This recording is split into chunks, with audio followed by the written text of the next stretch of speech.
Oui les amis, pour vous qui avez regardé ce match Atalanta-Bergame-Real Madrid ce soir, on a vu un jeu plaisant du Real, même si l'Atalanta-Bergame a opposé une résistance. C'était normal parce qu'il jouait sur les terrains. Et l'Atalanta en ce moment en Italie, c'est tout feu, tout flamme. Mais ce qu'il faut dire, le Real n'avait pas droit à l'erreur dans ce match. Ils l'ont fait, c'est bien.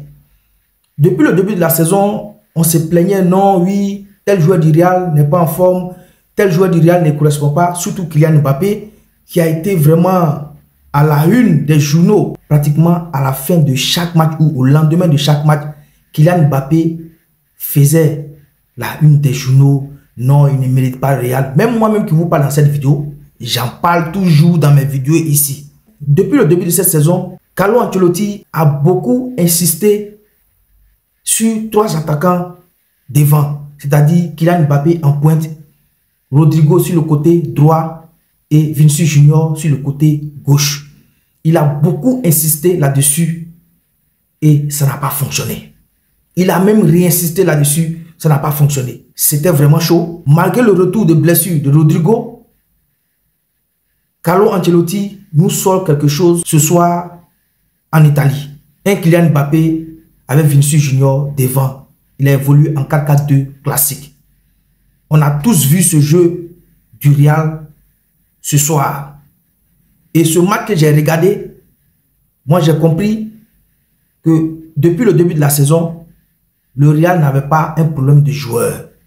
Le Real a les joueurs qu'il faut, mais c'est Carlo Ancelotti qui n'avait pas encore peut-être trouvé le système qu'il fallait pour que ces joueurs-là évoluent normalement. Et je pense bien que le système qu'il a mis en place ce soir, s'il applique tout le long de la saison, aucune équipe ne pourra résister à ce Real Madrid. Ce n'était pas un problème de joueurs, mais c'était un problème de tactique, de placement des joueurs sur le terrain.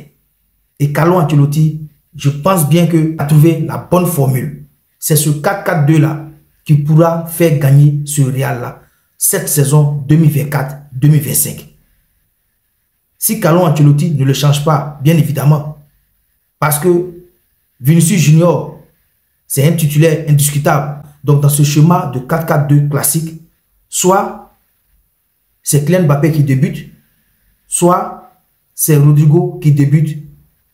Mais en tout cas, l'un des deux, Rodrigo ou Kylian Mbappé, l'un d'entre eux va se retrouver sur le banc de touche à chaque fois que le Real jouera.